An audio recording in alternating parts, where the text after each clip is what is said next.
Cookéo ou cocotte minute? La grande question, c'est parti. Coucou, j'espère que vous allez bien. Je vous retrouve aujourd'hui dans cette vidéo parce que vous me l'avez demandé. Vous savez que depuis maintenant 3 mois à peu près, je possède un Cookéo et avant j'avais une cocotte minute, tout ce qu'il y a de plus basique, la cocotte minute Clipso de chez Seb. Je vous les montrerai juste après, mais avant je vais vous faire une petite intro. Donc je vous avais parlé dans un vlog, si ça vous intéressait que je vous fasse une vidéo un peu comparative cocotte minute Cookéo, et ça vous a beaucoup intéressé. Donc on y va, c'est parti mon kiki. Donc alors moi j'ai en ma possession la cocotte minute Clipso de chez Seb et j'ai le Cookéo 150 recettes il me semble, donc le deuxième de la gamme. La cocotte minute je la possède depuis des années puisque ça fait la première cocotte minute que j'ai eue, ça fait plus de 10 ans maintenant puisque j'étais avec mon chéri à l'époque tout au début, donc ça doit faire 14 ans. C'est ma deuxième cocotte minute, donc ça peut vous donner une idée. La première elle m'a lâché lamentablement, on a cassé le couvercle, en fait mon mari l'a fait tomber et a cassé le couvercle, donc j'ai dû en racheter une. Mais au niveau longévité, la cocotte minute, franchement, si vous ne la faites pas tomber ou quoi que ce soit, il n'y a aucun souci là-dessus. Au niveau du Cookéo, je le possède depuis, comme je vous disais, à peu près 3 mois maintenant. Je l'ai eu, je crois que c'était en fin novembre. Je l'utilise très régulièrement également et on va tout de suite, je vais tout de suite vous montrer les deux dans ma cuisine pour vous montrer un petit peu ce que ça donne au niveau des différences de taille, etc. Cookéo ou cocotte minute. Donc vous pouvez voir, ma cocotte minute est une 6 litres également, donc tout comme le Cookéo, vous pouvez voir que le Cookéo est un poil plus encombrant que la cocotte minute. Moi j'ai la cocotte minute Clipso de chez Seb qui se présente comme ça. On va pousser le Cookéo, laisse la place pépère. Donc voilà, elle se présente comme ça. L'avantage c'est que mes manches sont rétractables, donc ça pour la ranger c'est le pied total. Au niveau du couvercle, hop, ouverture. Le couvercle se présente comme ceci. Vous avez le petit minuteur qui se détache. Et voilà, bon il est un peu sale hein, mais bon c'est pas grave, il est propre hein, mais c'est juste des traces de doigts en fait.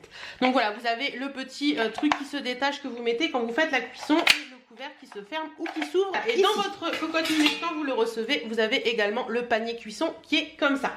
Le panier cuisson, on va y revenir juste après. Au niveau du Cookéo, c'est ici mon gros. Il se présente comme ceci, donc moi c'est le Cookéo plus le 150 recettes. Vous avez le petit écran qui est ici, le petit bouton, le petit truc. La prise, elle se trouve, elle, derrière. Et au niveau du couvercle, vous avez l'ouverture qui se fait comme ça. Vous ouvrez et à l'intérieur, il se présente comme ceci. Donc là, vous avez une partie qui est à nettoyer, qui se dévisse et qui est à nettoyer. Vous avez ça qui est à nettoyer également. En fait, tout ça se dévisse. Vous dévissez ça. D'ailleurs, faites très attention avec cette petite vis là. Si vous ne la revissez pas bien, les liquides peuvent s'échapper par la petite soupape qu'il y a derrière. Et à l'intérieur, donc vous avez, hop, la cuve du Cookéo qui se présente comme ça, Cookéo qui se présente comme ceci, et à l'intérieur, livré avec, vous avez le panier vapeur. Donc le panier vapeur, j'y reviens juste après. Donc voilà, ça c'est très pratique pour laver la cuve, c'est hyper pratique, ça encombre pas et cette cuve passe au lave-vaisselle. Donc ça c'est très bien. Mais la cuve doit toujours être dedans, même quand vous cuisez à la vapeur, vous devez toujours mettre la cuve, l'eau dans la cuve et ensuite le panier vapeur. Donc voilà un petit peu pour tout ça. Au niveau des paniers, pour vous montrer, vous voyez, la cuve, le panier du Cookéo passe dans le panier de la cocotte minute. Donc le panier du Cookéo est plus petit que celui de la cocotte minute. Voilà, vous avez vu un petit peu les deux bêtes. Moi j'en suis contente des deux, mais on est là dans cette vidéo pour parler réellement des différences entre les deux, de savoir un petit peu s'il est plus intéressant d'acheter un Cookéo ou une cocotte minute, ou si vous avez une cocotte minute, est-ce que c'est pour vous intéressant d'investir dans un Cookéo. Je dis investir parce que la différence de prix est quand même là. La cocotte minute, elle vous la trouvez dans les, allez on va dire entre 50 et 120 € à peu près selon les cocottes minutes, selon la taille, etc. Pour ce qui est du Cookéo, je crois que les premiers prix vous pouvez vous en trouver à 149 pour vraiment le Cookéo de base, et pour les plus connectés je crois que ça monte jusqu'à 300 €. Donc si je me trompe pas c'est ça, si je me trompe je vous mettrai une annotation, mais voilà un petit peu. Alors j'ai pris des petites notes parce que c'est pas évident de tout se souvenir. Alors pour la petite histoire, Cocotte Minute est une marque déposée par Seb. Le nom de base normalement est autocuiseur, mais c'est vrai que dans la vie de tous les jours on dit plus, enfin moi je dis plus Cocotte Minute qu'autocuiseur, que ce soit Seb ou autre. Mais de toute façon le mot Cocotte Minute est rentré dans la vie courante. Au niveau du cookéo, au niveau de la cocotte minute, donc la cocotte minute a une cuisson monotâche, c'est-à-dire qu'elle ne cuit que sous pression. Vous n'avez pas de mode de cuisson, voilà. Cuisson monotâche. Au niveau du cookéo, il vous propose jusqu'à 7 modes de cuisson. Vous avez le vapeur, le rissolage, le réchauffage, le sous pression et le maintien au chaud. Donc on y reviendra après sur ces modes de cuisson.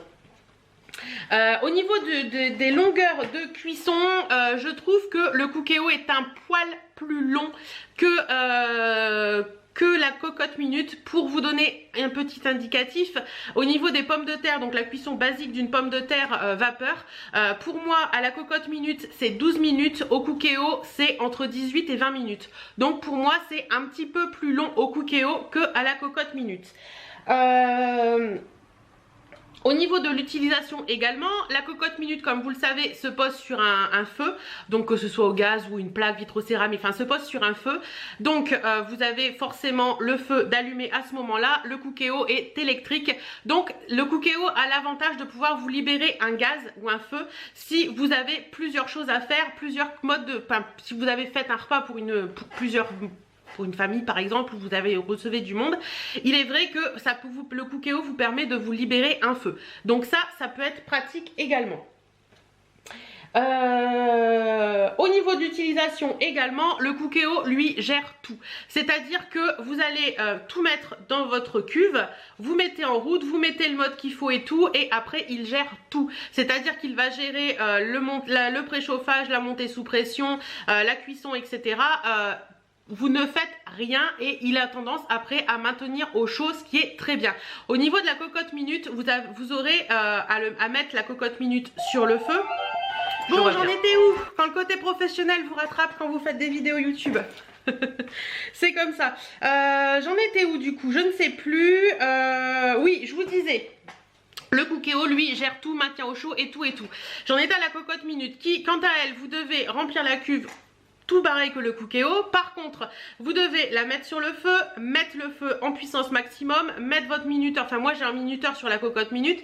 Celles qui n'ont pas de minuteur, c'est à vous de gérer le temps. Quand la cocotte commence à siffler, il faut aller baisser le gaz.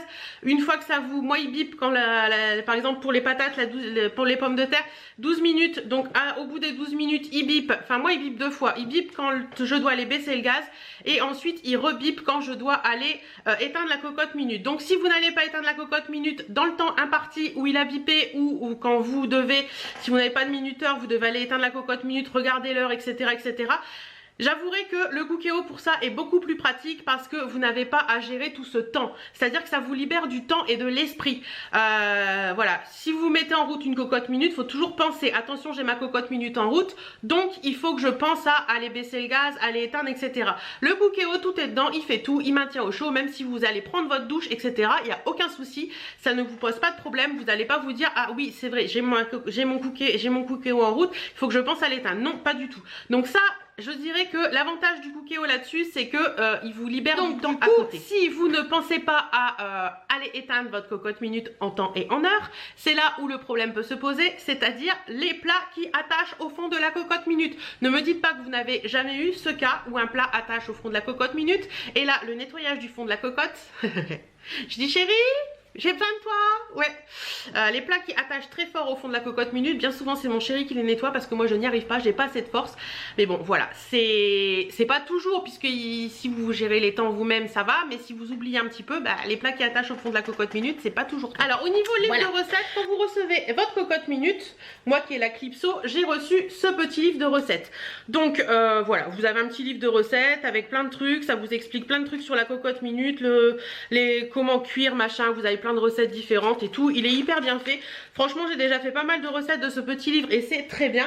Et d'ailleurs, pour vous montrer un petit peu, ce petit livre de recettes de cocotte minute, c'est un que ma maman avait quand elle était jeune. Et il y a pas mal de recettes très sympas aussi, mais des recettes qui ont été un peu remasterisées pour remettre dans celui-ci. Donc vous voyez, celui-ci doit dater des années... je ne sais pas combien. Est-ce qu'il y a une date? Est-ce qu'il y a une date? Et souvent il y a des dates sur les bouquins, mais là à première vue il n'y a pas de date. Mais bon voilà, vous avez franchement des recettes, la blanquette de veau aux pommes de terre, le ragoût de veau à la moutonnaise, l'ossobuco à la milanaise, enfin voilà. Celui-ci il doit avoir au moins 40 ans ce petit bouquin, si ce n'est plus. Donc voilà, et au niveau du Cookéo, vous recevez ceci. Donc pareil, dans celui-ci par contre c'est vraiment l'utilisation du Cookéo pur et vous n'avez pas de recette dedans. Je ne me rappelle pas avoir eu un livre de recettes avec mon Cookéo, non. Je n'ai pas eu de livre de recettes avec mon Cookéo, c'est juste l'utilisation que vous pouvez en avoir, voilà. Donc voilà un petit peu la différence entre les deux. La cocotte minute est livrée qu'un livre de recettes, que le Cookéo ne l'est pas. Par contre le Cookéo, il vous conseille d'aller sur l'application Cookéo, elle est très bien faite. Donc c'est vraiment, vous voyez, là c'est là où on voit la différence entre la cocotte minute et le Cookéo. La cocotte minute qui est plus version ancienne et le Cookéo qui est plus version actuelle, connectée, etc. Puisque certains Cookéo sont connectés où vous pouvez soit mettre une clé USB, soit transférer les recettes en Bluetooth dessus. Donc franchement, c'est là où on voit l'évolution qu'il y a pu y avoir et le fait que on se met dans le monde actuel, c'est-à-dire le monde connecté, le monde tablette, le monde application et tout ça. Donc voilà un petit peu la grande différence entre les deux. Si ce n'est que au niveau du connecté, du Cookéo connecté, je me suis beaucoup posé la question de savoir si j'allais me prendre le Cookéo connecté ou pas. J'ai finalement pas pris le Cookéo connecté, d'une parce qu'il est beaucoup plus cher et de deux parce que franchement ça ne sert à rien. Si vous suivez sur l'application, tout est très bien fait. Vous pouvez cliquer à chaque fois sur quand vous avez fini une recette, vous cliquez sur la première étape, ça vous passe à la deuxième, etc. Tout est hyper bien fait sur l'application et je n'ai pas ça me dérange pas du tout de ne pas l'avoir connecté. Donc voilà, moi franchement si j'ai à vous conseiller, ne le prenez pas connecté, ça ne sert à rien. Ensuite, au niveau de la contenance, le Cookéo fait forcément 6 litres. Vous n'avez pas de Cookéo de différentes tailles, le Cookéo c'est forcément 6 litres. Je pense que vous pouvez aller jusque 6 personnes. Ouais, je pense que vous pouvez faire des plats pour aller jusque 6-8 personnes grand max. Au niveau de la cocotte minute, vous avez 4 contenances différentes. Donc vous avez 4, 6, 8 ou 10 litres. Donc si vous avez vraiment une famille nombreuse, je pense que la cocotte minute sera plus adaptée pour vous. Parce que dans la 10 litres, on peut faire des plats pour plein de monde. Mais c'est vrai que le Cookéo, il va être réduit à ce niveau-là, au niveau de la taille de la cuve. Et donc de la taille du nombre de plats que vous pouvez faire. De nombre de... je sais pas si vous voyez ce que je veux dire. Bref, vous m'avez compris je pense. Voilà. Alors au niveau des grandes différences, comme je vous disais tout à l'heure, au niveau le Cookéo, vous n'avez plus du tout besoin de surveiller le temps de cuisson et la cuisson, et ça c'est juste du bonheur parce que ça vous, dans les vies où on vit, dans le monde où on vit actuellement, où on est toujours pressé, où on a toujours plein de choses à faire, c'est vrai que ça c'est un bonheur, mais un bonheur sans nom. Même si moi je travaille de la maison et que je suis femme au foyer à temps partiel, on va dire, c'est un gain de temps énorme. C'est-à-dire que par moment, par exemple le soir, je sais que mon chéri va rentrer tard, je me mets à faire une recette vers 18h30, 19h, je mets tout dans le Cookéo, je le lance et après je ne m'en occupe plus du tout jusqu'à temps que chéri rentre. Et du coup voilà, mon plat est chaud quand il rentre puisque le Cookéo maintient au chaud et ça c'est vraiment génial. Je le faisais un petit peu avant la cocotte minute, mais quand chéri rentrait, je devais réchauffer le plat, tandis que là avec le Cookéo je n'ai pas à le réchauffer, il est encore chaud, donc c'est un gain de temps énorme à ce niveau là. Un des avantages aussi, c'est que le Cookéo dégage beaucoup moins de vapeur que la cocotte minute. Il en dégage beaucoup moins, mais il en dégage quand même. Donc attention, si vous laissez votre Cookéo sur votre plan de travail de cuisine, attention aux meubles qu'il y a au-dessus. Selon la qualité des meubles, la vapeur dégagée peut abîmer un petit peu vos meubles. Donc n'hésitez pas à le mettre soit sur votre gazinière ou à un endroit où il n'y ait pas de meubles en mélaminé, vous savez, les cuisines en mélaminé au-dessus, qui risquent avec le temps de toujours cuire au même endroit, d'abîmer un petit peu votre meuble. Ça, faites très attention. Il dégage moins de vapeur que la cocotte minute, mais il en dégage quand même. Et un des autres avantages du Cookéo, c'est qu'il est quand même beaucoup moins bruyant que la cocotte minute. Faut l'avouer, ceux qui savent, qui possèdent une cocotte minute quand ça cuit, quand ça se met sous pression, etc., ça fait un bruit d'enfer. Il faut pas oublier de mettre la hotte, etc. Et également au niveau, à la fin de la cuisson, le Cookéo dégage un petit peu de vapeur, mais la cocotte minute dégage une vapeur, mais puissance 10 000 quoi. Alors souvent moi ce que je fais, c'est que j'ouvre la fenêtre, je la pose sur le bord de fenêtre et je dégage la vapeur. Donc voilà un petit peu tout ça. Au niveau des différences. Un truc important aussi à vous dire à propos du Cookéo, faites très attention quand vous fermez le couvercle. C'est à dire par exemple vous allez faire un plat en dorage, vous mettez à dorer tous des trucs, mais si vous faites pas attention et que vous refermez le couvercle avant d'enlever le mode dorage, il se peut que le Cookéo reste coincé. Oui, je pense que toutes les utilisatrices de Cookéo qui me regardent ont déjà vécu cette situation. On se dit mais comment je vais faire? Où le couvercle du Cookéo reste fermé et vous ne pouvez pas l'ouvrir. C'est-à-dire qu'il est fermé. Vous ne pouvez pas l'ouvrir. Il est rentré sous pression, le machin là, le bidule est rentré sous pression et vous ne pouvez pas du tout l'ouvrir. Et là, on se retrouve face à son Cookéo en se disant je fais comment? Alors, plusieurs solutions s'offrent à vous. Moi ce que je fais bien souvent c'est que je le débranche, j'attends qu'il redescende un petit peu et vous verrez derrière le Cookéo il y a un petit truc blanc que vous devez, enfin moi il est blanc parce que le Cookéo est blanc, que vous devez enlever où il se trouve une bille à l'intérieur. Si vous l'enlevez, bien souvent la vapeur se dégage et là vous pouvez l'enlever. Mais un de mes amis m'a dit récemment qu'au niveau du couvercle il y avait un petit trou et dans lequel normalement vous pouvez ah j'ai mon oreille qui gratouille, dans lequel vous pouvez mettre un petit truc tout fin, donc je sais pas, une trombone ou je ne sais quoi, un trombone ou je ne sais quoi, qui fait que ça déverrouille le couvercle. Donc ça je ne savais pas. Si je trouve le petit truc, je vous montre une petite vidéo tout de suite pour vous montrer où ça se trouve. Le petit trou il est là. Vous voyez, hop, la cocotte minute, le Cookéo se présente comme ça. Et le petit donc voilà, si j'ai trouvé, vous l'avez vu, sinon bah, vous l'avez pas vu. Donc voilà un petit peu les grandes différences entre le Cookéo et la cocotte minute. Si j'avais un truc à vous dire moi actuellement, Cookéo ou cocotte minute, je vous dirais les deux mon général. Pourquoi les deux mon général? Parce que je trouve que la cocotte minute au niveau cuisson, patates et tout ça, ou légumes vapeur et tout, je trouve que c'est beaucoup plus pratique parce que plus rapide. Mais je vous avouerai que pour le Cookéo, j'aime beaucoup faire des plats dedans. J'ai déjà fait plein de choses. Par exemple la blanquette de veau que je n'ai jamais réussi à la cocotte minute, je la réussis très bien au Cookéo. J'ai également fait quelques gâteaux au Cookéo. Le gâteau aux pommes au Cookéo il est bon, mais je trouve que pour les pâtisseries, je préfère quand même mon four traditionnel qui est beaucoup plus sympa et je trouve que les gâteaux se gardent mieux au four traditionnel qu'au Cookéo. Donc voilà un petit peu ce que j'avais à vous en dire. Est-ce que j'ai d'autres choses à vous dire aussi là-dessus? Ah si, un des avantages aussi que j'ai trouvé beaucoup au Cookéo, c'est pour les one pot pasta. Je trouve que ça se fait très bien. Je pense que je vous ai tout dit au niveau du Cookéo et de la cocotte minute. Vous savez que entre les deux, mon cœur ne balance pas vraiment puisque mon cœur est aux deux.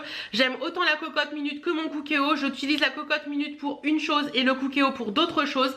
Donc voilà un petit peu mon avis sur ces deux engins de torture qui concernent toutes les cuisinières que vous pouvez être.